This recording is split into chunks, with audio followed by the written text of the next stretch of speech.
in a week's time, me and Gemma will be undertaking the Guinness World Record for the longest single event triathlon. So it's basically a 7.2 mile swim, 186 mile bike, and then around a 47 mile run. Be about 30 to 33 hours, hopefully, no sleep. The reason we're doing it is obviously you probably know that we do mindset training. So mindset and property training, that's what our passion is based around. Now, I'd have never done anything like this before whatsoever. And Steve randomly decided that he was going to do a double Ironman back to back. Now, I knew someone from a fitness club that I started going to, that he did an Ironman, and it was like, oh my God, he's done an Ironman. It's like probably one of the hardest events you can do. So that kind of piqued my interest. Then I saw Steve do 2 with about 3 months training. So I thought, you know what, I can do 1 with a year's training. So I booked it for a year's time. It was the Ironman Bolton. There's only one in England. So I booked it for the main one. And I thought, right, I've got a year to train. Comparison is the thief of joy. But I think in this sort of endurance business with me, Steve, Gemma, I think comparison in this sense should give you motivation rather than thief your joy. Because I think if Steve can do it with a few months training, I can do it 20 years younger with a year training.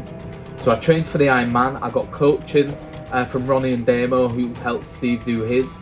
They draw together, and it's not guesswork. This is a plan that is, there's science to it, done with my heart rate.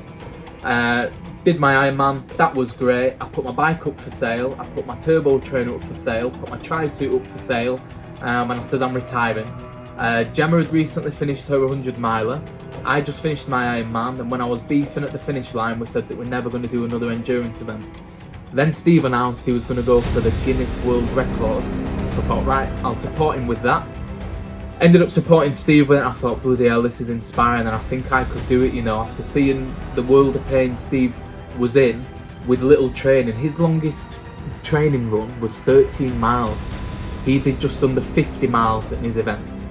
So I thought, if he can do this, and I'm coming off the back of an Ironman, it's quite inspiring. And then when he finished it, I says, that's inspiring, mate, I'd love to do something like it. And he went, the challenge is on you. And I was like, oh shit, I didn't think he'd offer that. Off the back of him seeing what I've done over the last few years, he's been pushing himself physically. So my aim now is to help him break my world record, to prove the point that we are all capable of a lot more than what we think we are. So anyway, me and Gemma agreed to doing it. We started training about 9 months ago, and now we're fully ready to go for the event in a week's time.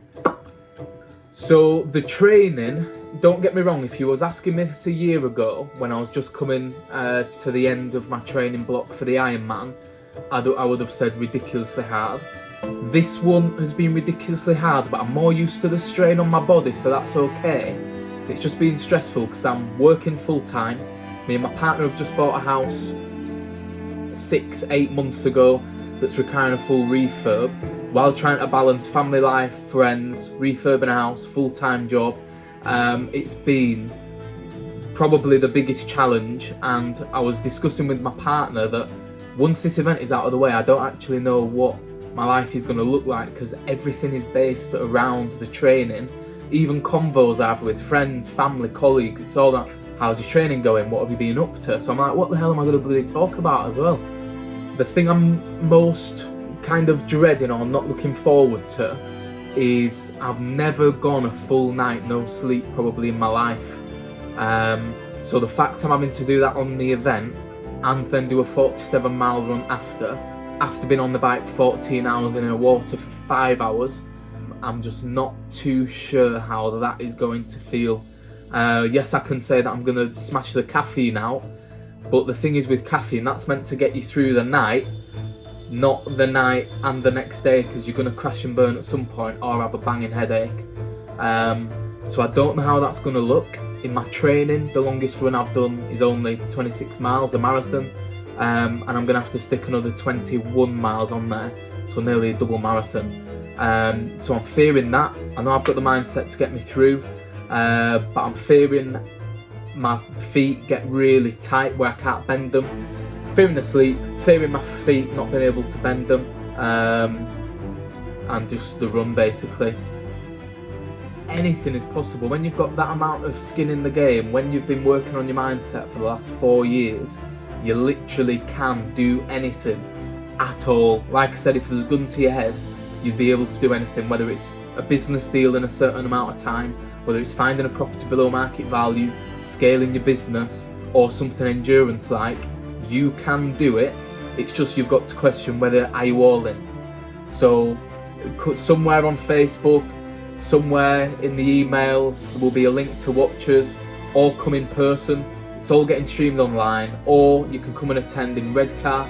You'll see us going about because we're doing 10-mile loops. So come and watch us do what is impossible. Steve always says set unrealistic and unachievable goals. So watch us do that and smash them.